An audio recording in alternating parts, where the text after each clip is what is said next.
It has come to my attention that I actually haven't posted a book haul since the beginning of November last year, so we are long overdue a catch up. I gathered all of the books that I had that I'd hauled so far this year, and it came to like 28 books, and I was like, you know what, that is perfectly reasonable. And then I remembered that I had the books that I hauled at the end of last year to add, and now we're up to 42. Now I have actually overall hauled a little bit more than this, because in my cumulative haul videos I do not include the books that I receive in regular monthly subscription boxes, because a lot of those, they come to me blind. I don't know a lot about them. So in terms of telling you guys what I have and why I have it, if I include those books, I don't really have a lot to tell you without consulting or reading off the synopsis, which I make a monthly unboxing video anyway. So if you want any information on any of those books, then you can tune into those videos monthly. But this is pretty much everything else that I've acquired over the last 7 months, actually, because we are including the majority of November in this as well. As always, I've split this down into sections of where I've acquired the books from. So I have a couple of books that I've been gifted by my lovely patrons. I've got a big old stack of books that I've bought new or pre-ordered, including special editions that I've ordered from subscription box companies. And then I have a really big stack of PR books that have been sent to me by publishing or other bookish related companies, which I am so grateful for, because I have a ton of anticipated releases, new releases in here, some stuff that I've read and really enjoyed, some stuff on my TBR that I'm really excited to get to. But that is actually the majority of this haul, which is a vastly different kind of set of circumstances that we were in at like this point last year. So I'm very grateful and thankful to all of the publishers and PR companies that have sent me something over the recent months. So we're just going to crack into this stack, and I'm just going to like they're all spread out around me. I'm going to start with the gifted ones, which are on my far left. And the first one is from the lovely Teresa. So thank you to Teresa for sending me Dreaming Sun Volume 6. This is the 6th volume in a contemporary manga series. It has a little bit of an interesting setup, because it is following a girl whose father has remarried, her mother's died. Her father's remarried and he's having a new baby with his wife, and our main character feels like she's a burden in the household, even though that's not really true. It's just kind of how she's feeling. And so she decides to leave home, and she finds this drunk guy passed out in the park, and he says that she can go and live with him if she fulfills 3 conditions. The first one is to find his missing house key. The second is to tell him why she's moved out. And the third one is to have a dream and fall in love. And it's like a YA contemporary version of something like New Girl. It does have a couple of problematic elements, but overall I do think it's pretty fun, and I'm excited to continue on with this one. My most recent Trover trip was to Korea, which was at the end of March and the beginning of April, and the lovely M brought me a gift, which was The Hating Game by Sally Thorne. This is my favorite contemporary romance of all time, and Sally Thorne is actually an Australian author. So M had this book signed and personalized to me, along with a bookmark that Sally Thorne also provided. So this is a new prized possession in my collection, and I'm so thankful that Em went out of her way to bring this to me. If you don't know, The Hating Game is an office enemies to lovers romance following 2 people who work for 2 separate publishing companies that have now merged, and they are both the assistants to the CEO. So they sit in the same office every day, and they both have very different attitudes, which reflect the ethos of the publishing companies before they merged. So Josh is very logical. He believes in driving sales in publishing, that books are units. And Lucy is more creative, more artistic, more passionate, and she believes in literature as an art form. So these 2 very frequently fight, and they make a game out of it, like who can irritate the other one the most every day. And their animosity comes to a head when there is a new job opportunity that comes up that will promote one of them above the other, and then they both make an agreement that if one of them is promoted, then the other one will quit. But throughout this competitive process, they find out that there is a very fine line between love and hate. Speaking of Korea, and also moving into the books that I purchased for myself, I brought 3 books home from my trip. The first one is a Korean edition of one of my favorite contemporary romances, which is Love on the Brain by Ali Hazelwood. Every time I go on a trip, I like to bring back either a book by an author from that country or one of my favorite books in an edition from that country. So actually for Korea, I did both, and then I just picked up a book for the hell of it. So the first one was this gorgeous edition of Love on the Brain. I love love the character art on this. I think the Korean books in general are just so pretty. This one is, of course, once again a contemporary romance, this time following a young, I think she's like a biologist that goes to work at NASA on a project. It's something to do with space helmets and the way that they read information off your brain. Something, I'm not a scientist, guys. I don't understand it, but that's what I remember. And she finds it when she gets there that the project leader is a guy that she went to college with who really doesn't like her. So it's the typical Ali Hazelwood dynamic where the main character, the female main character, thinks that the male main character hates her, but usually it is quite the opposite. I also picked up another Ali Hazelwood book. This is a new release that I did not have yet. And I picked this up because I was pretty sure that Illumicrate were not going to be making a special edition of it, because all of my Ali Hazelwood books are the gorgeous Afterlight hardback editions. Lo and behold, about a week after I got back, they announced that they were going to be making an edition of this, which is Two Can Play. This one is just a novella, which is why I thought that they were going to skip it. But all I know about this, because Ali Hazelwood is an author by author for me now, so I don't really look into her synopses all that closely. But this one is following gamers and it is set at some kind of winter retreat. So I think I'm going to hold off until the end of the year to read this one, so it's a little bit more atmospheric. The last book that I brought home from Korea was a Korean fantasy translated into English, and that was The Rainfall Market by Yu Yong-kwang, which I actually picked up and also read on my trip. This one is following a young girl called Seren who wants to change her life. She's had a lot of misfortune. Her family, her and her mother, aren't doing so well financially since her father left, and she really feels the pressure of that. She doesn't think that she's especially good at anything. She doesn't feel like she has any friends, and so she writes a letter to the Rainfall Market hoping that she will be given the opportunity to select a more fortuitous future for herself, because the rain market rolls in once a year. It stays for the rainy period, and during that time, if you have been granted access, which Seren is, you will be able to pick a new future from all of these orbs that they sell there. And Seren actually receives a gold ticket, which means that she has the opportunity to actually explore all of these different futures before she picks one. The only caveat is that she has to leave the Rainfall Market before the end of the rainy season, otherwise she'll be trapped there forever. The next two books are book club books, and I have read them. One of them is actually my most recent read, and that is The Shadow of the Gods and The Hunger of the Gods by John Gwynne. I will of course very soon be picking up The Fury of the Gods to round out this trilogy, but this one is John Gwynne's Norse mythology inspired series. We're currently reading through all of his books for Catch Up Book Club. The Fury of the Gods will actually be the last published book that he has up until October, when his new book, I think The Wolves of Winter is what it's called, is released, which I'm really excited to get my hands on that one. We'll definitely be pre-ordering. But this one is adult epic fantasy. It's multi-perspective. We start off with 3 perspectives in book 1, and I still actually haven't figured out a synopsis for this series yet. It's one that kind of grows throughout the books, and then you can't really disclose what this is about without spoiling it. But it deals with the gods. It's set in this Norse inspired world where there was this epic war between the gods where they all ended up killing each other, and there's this mythical land which we do eventually get to explore in this series that is essentially the gods' graveyard where all of those bones are. And the bones are actually very coveted in this world. They're very valuable, and so over the years people have been hunting them, and one of our perspectives finds out that somebody knows the way to this mythical land, and they see this as an opportunity to cash in. So they head over there, but this kind of kicks off a chain of events that is probably going to end the world. Actually, I really hope that that's where this series is ending, because if they do what I think they're going to do in book 3, it is not going to be good for the people that live in this land. I did of course also pre-order the special edition of Red Rising. This is my favorite series of all time, and I think that in terms of character artwork, this one is my favorite edition that we've had of Red Rising. I have also ordered the very special, are they called like the artist or the definitive editions, that have just been released by Curious King, so that is coming. But I actually think I prefer the artwork on this one, and I'm really hoping that they continue to do the rest of the series, which I'm pretty sure when I met Pierce Brown last year they said that they were, but I love this so much.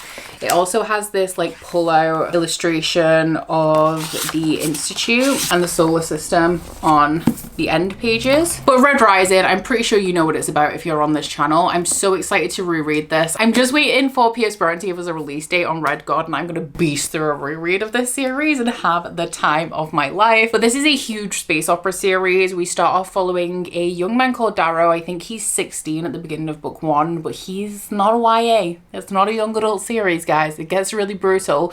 But Darrow is a Red in a universe that has a color cast system, and he believes that the Reds have this really important task of mining for a valuable substance that will allow the humans on dying planet Earth to terraform the solar system so they can move off planet and into the universe. And Darrow very quickly finds out that this is actually a huge lie that has been perpetuated to keep the Reds in slavery, and that the solar system was terraformed a long time ago and his people are just very unaware of it. So then he decides that he is going to infiltrate the Golds, who are the elite of this color cast system, and tear them apart from the inside. And tear them apart he does, quite literally in some instances. I then have a bunch of pre-orders of very anticipated releases for me. The first one I am so mad that I haven't read yet, because the first book in this series was very reminiscent of Red Rising to me, so I was so excited when I read it and I loved it. But the sequel in question is of course The Strength of the Few by James Islington.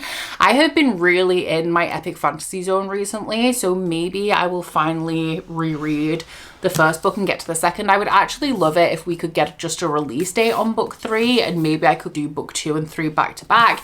I actually haven't heard as many good things about this in comparison to book 1, so I'm a little bit nervous, but I'm still going in with an open mind and still expecting to really enjoy this one. This one is following a young man called Viz who lives in the society that operates on a pyramid scheme. So everyone has like a tier on this pyramid, and they all cede will to the people above them. So that is like your will to live, your strength, your vitality.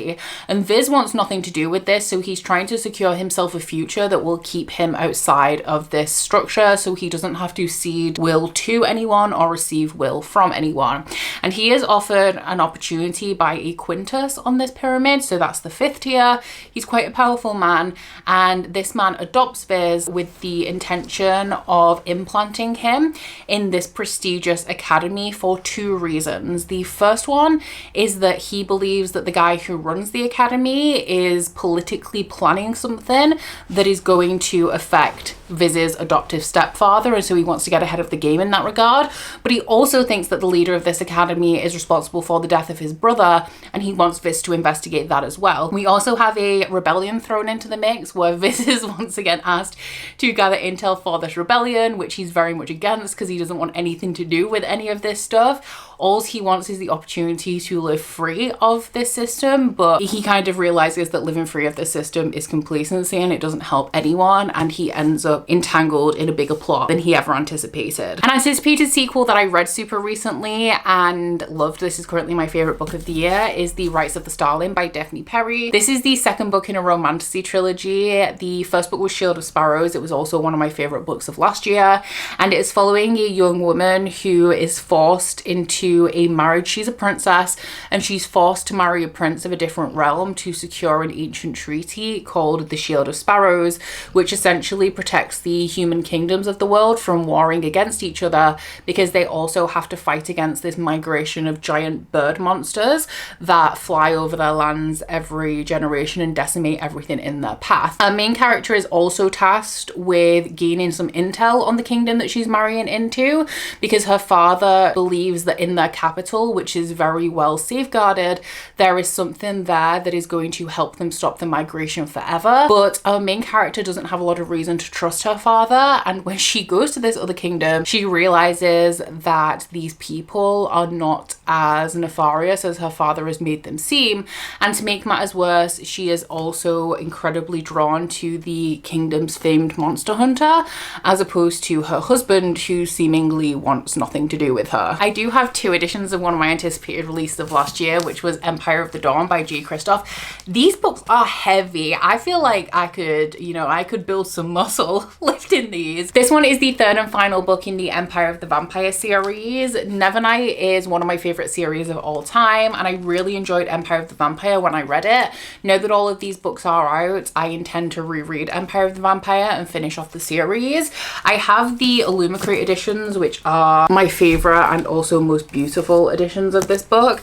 And then I also have the Waterstones editions just for reading, because I ain't putting my grubby mitts on these pages, guys. I'm not doing it. This one is an interview with vampire style story following the last Silver Saint, Gabriel de Leon. These Silver Saints are this legendary order of vampire hunters, but the sun has set forever and it is eternal night. So vampires now rule the land, and these Silver Saints have been on the back foot for a long time. So we have multiple timelines in the first book.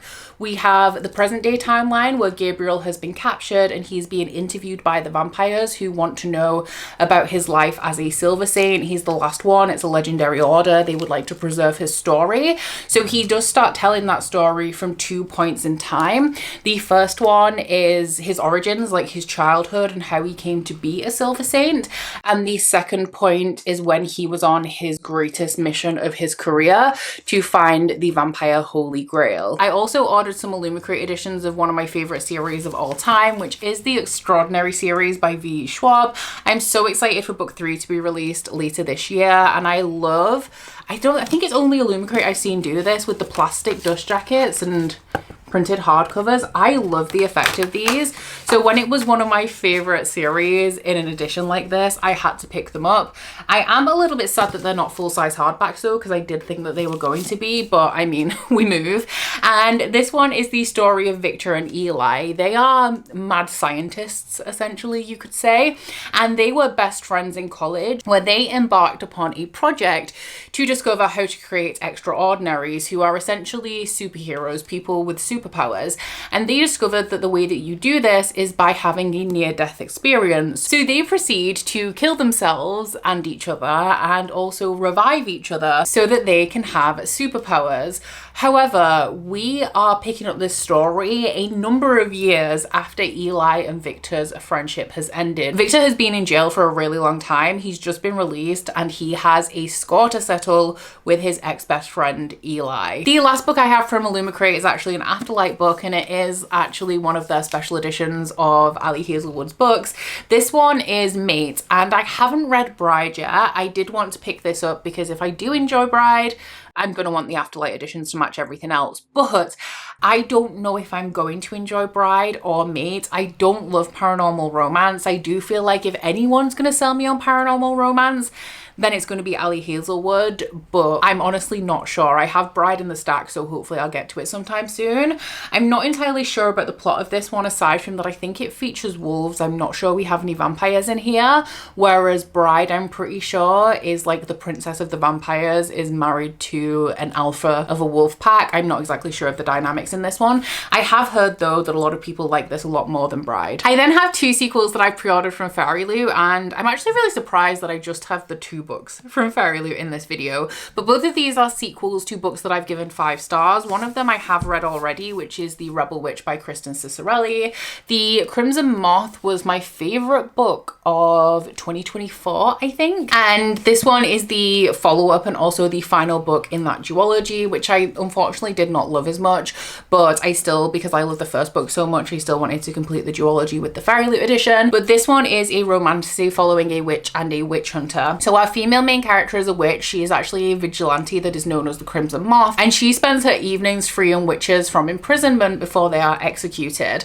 Our male main character is Gideon, and he is the leader of the witch hunters. He actually has a personal vendetta against witches, and he is tipped off by his friend that this girl that he knows, this noblewoman Rune, could be the Crimson Moth. So he tries to get close to her to figure out if that's true, while she is trying to get information on a powerful witch that she's trying to free free, and they end up in this fake dating situation. The other Fairy Loot book is Fallen Stars by Amani Arayu. These are my favorite Fairy Loot editions. Like, Heavenly Body is one of the most beautiful Fairy Loot editions, one of the most beautiful books that I just own in general, and I'm so happy that Heavenly Bodies was also a 5-star read for me. I have yet to read the sequel because I recently discovered this series is going to be 5 books, so I think I'm going to wait for the release of book 3 and then reread book 1, read books 2 and 3, and then do the same thing for book 5, because I think I'll have a better experience doing that than trying to keep on top of these books as they release. But this series is set in a world that has a lot of celestial inspiration. Our main character is from the Kingdom of Night, and there is a prophecy that she is going to fall in love with a star and kill them. So the star that this is supposedly about comes down to her kingdom, kills her parents, and tries to kill her. So she ends up then being captured by her kingdom's enemies, who are the Kingdom of Day, and the king offers her quote-unquote protection, providing that she trains to kill this star, because he thinks if this star gains more and more control, it is going to become a problem for his kingdom as well. So she reluctantly agrees. She doesn't really have an option, and this forces her to train with the King of Day's son, who she thinks is her greatest enemy, but perhaps he is just misunderstood. So lastly, but also most substantially, we have the stack of books that have been sent to me to promote on my channel, arcs of upcoming releases, books that I've picked up at events, and all of that jazz.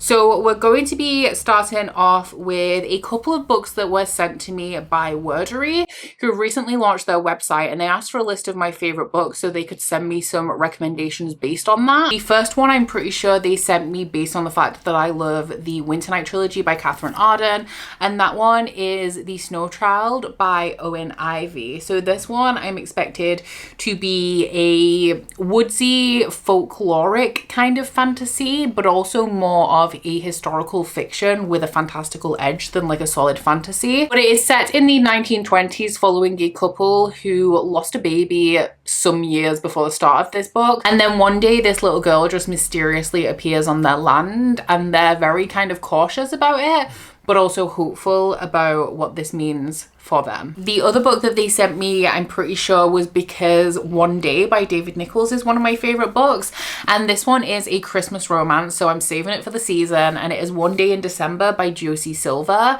This one is following a woman who is on a bus one day. She sees this guy, they lock eyes, and she is very intrigued, but the bus drives away and she never sees him again, up until she's at a Christmas party where her friend introduces the new love of her life, which is this guy that the woman saw on the bus and was pretty sure was the one for her. So I'm intrigued to see where this goes. It feels like a love at first sight, serendipity kind of situation. I went to a romance showcase hosted by Penguin Michael Joseph a couple of months ago, and I did pick up just one of the romance books that they had on offer. This is an author who I hadn't heard of at all until I went to that event, and the covers really intrigued me, which is why I picked it up. But since then, I have seen this author everywhere. When I was in Korea, in the English section, which isn't very big in the majority of their bookstores, like the English language books that they have, there is not many. And this author was dominating in romance, and that is Lynn Painter. So there were quite a few Lynn Painter books up for grabs, but this is the one that intrigued me the most, which is Happily Never After. This one is following a woman who finds out just before she gets married that her husband has cheated on her, or her soon-to-be husband has cheated on her. So she hires someone to interrupt the ceremony and confront her fiance. And after they've done that, this guy asks her if she would like to team up with him to expose other cheaters. I'm assuming that they fall in love. Earlier this year, I also attended a romance event hosted by Evermore, who are Penguin's romance imprint, and I was so happy to see that they had books by Kerry Lake on offer, because I have heard amazing things about Kerry Lake, and I'm so excited to get into these, especially Anathema.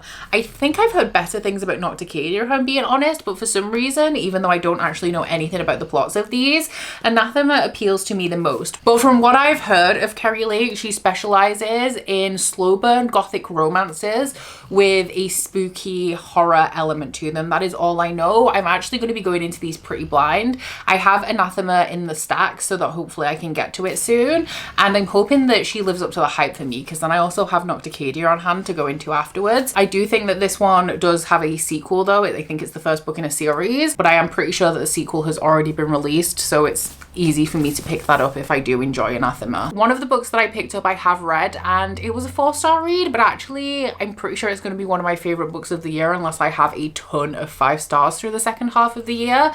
And that one is Across the Vanishing Sky by Catherine Cowles. So this one was my first official foray into romantic suspense, which I've been really interested in because I love thrillers for enjoyment factor. They're great palate cleansers for me. And I also really like the romance genre, but I like romance when it has something else going on with it as well. So I felt like this would be the perfect genre for me. And lo and behold, I really enjoyed this. So this one is following a woman who lives in a California city with her son, and she packs them up and she moves them to this small town that's kind of in the wilderness. It's a nice place to go for nature hikes. And the reason why they've moved there is because a year before, I'm pretty sure it's coming up to a year before she moves, she went there with her best friend on a hike and her best friend went missing. And no matter how hard she tries, she can't get anyone to take her seriously and actually figure out what happened to her best friend. So she moves to the town to be closer to the investigation to try and get some answers. And along the way, she befriends Dax Archer, who has just returned home after spending some time working as a hacker for the FBI. And him and his brothers actually specialize on the down low with helping find missing people because they feel like they have a lot to atone for because their father was a serial killer. The last thing that I picked up from the Evermore event was an arc of Happy Ending by Chloe Lisa. I actually have a couple of arcs this year. I know it's a very popular romance concept because I also have just regular romance books upstairs that have the same premise, but people who've broken up with their boyfriends, their fiancés, and go on holiday with their best friends and of the opposite gender and end up falling in love with them. This one specifically follows a woman who met her best friend through her ex-husband, and they have a great relationship, and their exes invite them on a family beach vacation where sparks start to fly. So I just have one arc from Galantis, but it's one that I'm very intrigued about, and that is Kissed by the Gods by Katie Rogan. This one is released at the beginning of June, and I've heard that the magic system is really interesting, but it's set in a world that is, I'm assuming, ruled by the gods, and every year the gods come to claim boys for the mines. I don't know what they're mining, but they're taking these boys to the mines. And when the main character Lena slaughters the soldiers who come to take her brother, she is expecting to be killed. However, she's claimed by a goddess, which puts her in the path of a godsworn warrior called Raya. I'm intrigued. By the Broken Binding, I was very kindly sent 2 beautiful proof editions of Blood and Fire by Ryan Carhill. So they actually did a couple of very special proofs of these. They did the paperbacks that were in 4 different colors, and I didn't pick a color. I didn't even know I was being sent this, but they sent me the color I actually wanted, which was the black one. I love it. And then they also had a very limited numbered set of hardback proofs, and they sent me one of these as well. So thank you so much to the Broken Binding. When I opened this box, I was shook to my very core, let me tell you. But this one is the first book in an adult fantasy series. It's an indie one that's being traditionally published by the Broken Binding. So all but the last book, I think, is currently available on KU if you want to check it out that way. This is a series that very obviously has its roots in classic fantasy. Many years before the start of this series, the society used to be comprised of all of these different races. So you have elves, dwarves, giants, all of the magical, mystical World of Warcraft, D&D kind of characters were kicking about this world. And all of these people formed the Order, who ruled over this world for thousands of years. However, one day they were overthrown by the Empire, and our main character of this series is a young man who is just preparing for the Proving, which is this trial that he will go through to transition from a boy into the man. He lives a very normal life in a very small village with his family, and he accidentally gets thrown into the path of the Order's resistance with his 2 best friends and swept up in this epic plot line to get rid of the Empire and reinstate the Order. And the catalyst for all of this is, as you can probably tell, a dragon egg. Towards the end of last year, Bloomsbury very kindly asked me to be an ambassador for Bloomsbury Archer, which is their fantasy imprint. I, of course, said yes. Thank you so much to Bloomsbury for asking. And they sent me a welcome package. I also went to an event where I picked up a book, and then they've also sent me some arcs of upcoming releases. So the first thing I received was indeed that welcome package that came with 4 books. The first 2 of these I've actually read. One of them was an arc for April, which is Femme Feral by Sam Beck-Messenger. This one is a satirical horror that compares going through the menopause to transitioning into a werewolf. This is very outside of my comfort zone, and I did not think I would enjoy it. I really, really liked this one, but I'm unsure how to recommend it because I don't know. I've never read anything like it. So I have nothing to compare it to, and I don't know who to recommend it to either. I've also read As Many Souls as Stars by Natasha Siegel, which is a historical fantasy that starts in the 1500s, but it involves reincarnation. So we see the main characters up until I think about the 1800s is where this book ends. There's essentially 3 iterations of one of the characters' lives. But essentially we're following the daughter of an alchemist who is from a family where the firstborn in every generation have magical powers. But if the firstborn child is a female, then they're actually cursed. So our main character is the cursed child of this family. And our other character is this like shadowy demonic presence that eats people's souls. So when our demonic shadowy creature sees the soul of Sybil and how bright it is, she decides that she must consume it. So she forces Sybil into a bargain where Sybil will be reincarnated again and again as the cursed daughter of her family and given an opportunity to change her fate and break the curse for good.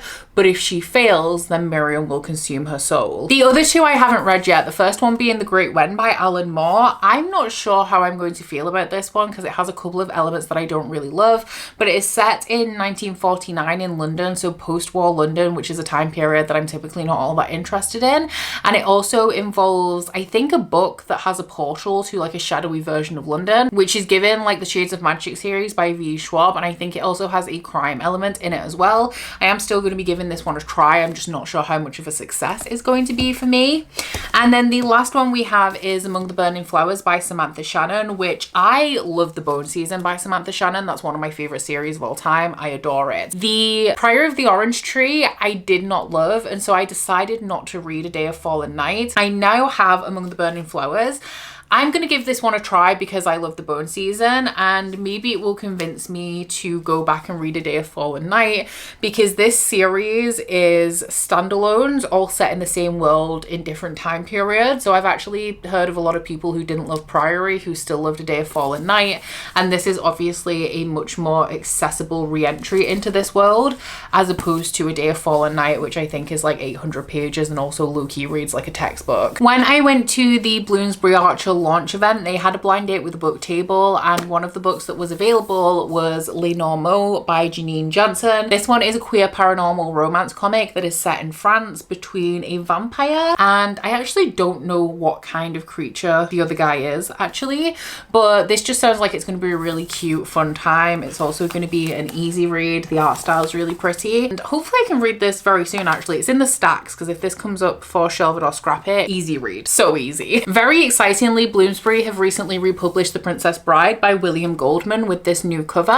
and I am so glad that they did, because this is a book that I've been meaning to read for a very long time. I believe that it was published in the 70s originally, so it actually also very conveniently fits for an Our Fantasy Bingo prompt that I was stuck on. Yeah, 1973 this was originally published, and this of course is the book that inspired the cult classic film, which is one of my favorite films of all time. I love it. And this one is kind of like a romantic adventure surrounding Wesley and Buttercup, who are madly in love. However, Wesley does not think he is good enough for Buttercup, so he sails out to make his fortune, and Buttercup receives news that he's actually perished at sea. So she is distraught and she vows that she will never move on, she will never love another again. However, there is a nefarious prince who is overcome by Buttercup's beauty and kidnaps her to force her to be his bride. Pretty much as soon as this happens, Wesley returns and he has not actually perished at sea, only to find Buttercup missing, so he has to go on this grand adventure to rescue the woman that he loves. Bloomsbury have also very kindly sent me 2 arcs of 2026 releases. The first one is Starside by Alex Astor. This one is an adult romantasy. I'm not sure if this is Alex Astor's adult debut, but it is set in a world where there is 2 different sides to like the realm. It's Starside and Stormside, I believe, and Stormside side is where the mortal lives, star side is the realm of the gods. And every 50 years, the veil between these two opens, allowing 50 challengers to pass through, where they can gain access to this magical pool that will grant them like health, wealth, success, whatever it is that they want. However, our main character does pass through to participate in this challenge, but her goal is not to claim this magic for herself, it's actually to kill the gods. And then the second book is an August release. It is To Dance with Death by Brittany Arena, which is the sequel to A Dance of Lies. I believe that this one is a duology, so this is the conclusion, and I've actually heard really good things about this duology because apparently there's quite a bit of yearning, which I personally love. And the first book is following a young woman who used to be a court dancer, but she has been imprisoned for something, and the king offers to release her providing that she spies for him at this like upcoming royal function. I have actually recently seen a review of this that apparently it doesn't have any fantastical elements up until they DNF'd the book, but up until they DNF'd, which was quite a bit of the way in it, there was no magic, which actually really intrigues me because I really love fantasy that focuses more on political intrigue and like court dynamics and things like that than it does magic, because some types of magic just really don't work for me. So I'm even more interested in picking this up now. And then the last stack of books we have are of course from Penguin Michael Joseph, who always treat me very, very well. So thank you very much to Penguin Michael Joseph for this big old stack of arcs. I've read some of these, and the ones that I haven't read I'm really excited to get to. So the first one we have is Rings of Fate by Melissa Dela Cruz, which is a romantasy that has been compared to The Princess Bride, which we have already established I enjoy in this video. And this one is following a barmaid who, against her best intentions, ends up entangled with a prince who is in possession of some cursed magical relics, and when he accidentally triggers one of them, she gets wrapped up in the curse as well. The next one is Stormbreaker by Nisha J. Tooley, which I thought was a fantasy romance, but this one is actually a dystopian romance, which is a genre that's having a little bit of a moment right now.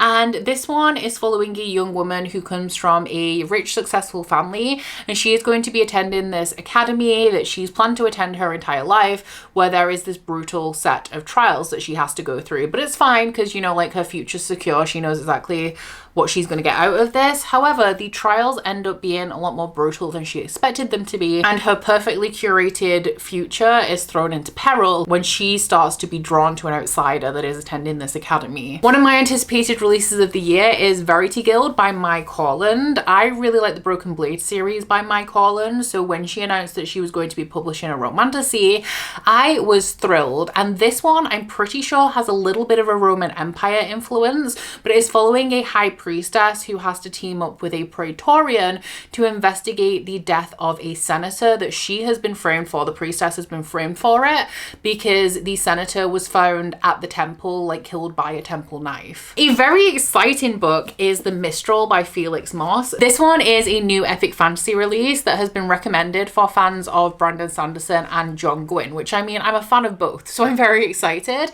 And the main magical element in this one is the Mistral, which is a wind that bestows magical abilities on people who have the potential to shape the future. A couple of my patrons are reading this right now and have both said that it's given 5-star energy. So I'm excited because, you know, lofty comparisons to Brandon Sanderson and John Gwynne, but I'm cautiously optimistic about this one. I also have a stage set for villains by Shannon J. Spann, which is a romantasy that has a very interesting and also quite unique magic system and premise, in that it is following this playhouse that enthralls anybody who sees its performances. The players are like these godlike beings, and every so often they hold auditions to allow regular people to become players. There is also a treaty in this world that kind of splits the world in half, so that the players have the south and they can enthrall anybody there, but the north wants nothing to do with them. However, the treaty with the north is coming to an end, and the playhouse is set to visit kind of the border area at a time that coincides with the end of this treaty. And our main character is somebody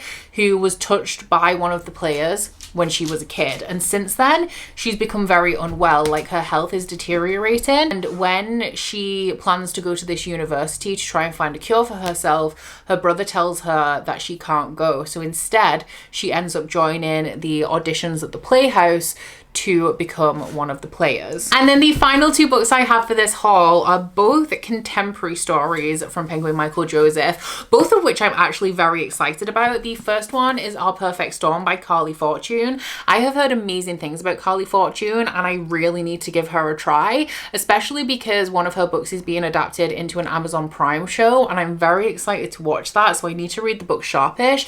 But this one is her 2026 release. This one in particular is following a female main character who is dumped on the eve of her wedding, and her male best friend suggests that they should still make use of her honeymoon vacation, and they end up going on it together. Now, the interesting thing about Carly Fortune is that I feel like she is an author that really delves into contemporary issues alongside a romance. So this may skew more contemporary than romance, but I love something else going on with my romance, so I feel like this one could really be a hit for me. And then lastly, we have one that sounds kind of funny with a really interesting premise, and that is If Books Could Kill by Kate Eberly. So this one is following a woman who petitions her favorite romance author to become the heroine of her next romance novel. And lo and behold, she finds herself swept away on this amazing first date with a handsome stranger, which unfortunately turns sour when said stranger tries to kill her, and she finds out that her favorite author is actually writing a thriller this time. I am intrigued because I don't even understand the logistics of this. Like, how do you become a heroine in a novel if it's like, I don't exactly know what's going on, but I'm really intrigued to find out because it has that romantic suspense kind of element to it again. And given the tone of the synopsis, I'm hoping that this is going to be a little bit funny as well. So those are all of the books that I've hauled since the beginning of November. So my last 7 months of hauling. I have a ton of stuff here that I'm really excited to get to. A bunch of this stuff, like I said, I have already read, and a lot of the things like the arcs, if I haven't read them yet, I mean, there's a reason why this is so barren. It's because they all came out of here and they are on my TBR to be read as soon as possible. My problem is that I keep getting sucked into like themed reading vlogs and neglecting my immediate TBR, and I really need to lock in. I'm thinking about doing a vlog soon where I just put like all of my arcs on a spinner wheel and I just read as many as possible in an allocated time span, and I'm very enthusiastic about that, actually. So all I need is the time to film it without any other reading obligations, and we're set, baby. So down in my comments, let me know if you've read any of these and what you guys thought of them, especially those newer releases. I would love to get your guys' thoughts before I dive into them myself. Aside from that, if you would like to leave me a comment but you don't feel like you have anything to say, leave me a ring emoji for Rings of Fate. Does not exist. Okay, that does exist. It's an engagement ring, but it works. And once again, a big thank you to The Broken Binding, Glanks, Wordery, Penguin Michael Joseph, Evermore, and Bloomsbury for contributing books for this haul. But I hope you guys have enjoyed this one. If you have, please don't forget to like if you liked it and subscribe if you wanna. If you head in my description box, you'll find a link to my Goodreads, my Instagram, my Patreon, my TikTok, a whole host of things if you want to follow me on any of those. But that's it from me today, guys. Bye. Oh, you bite your friend like chocolate. You say you will go where nobody knows, with guns hidden under our petticoats. We're never gonna quit it, no, we're never gonna quit it, no.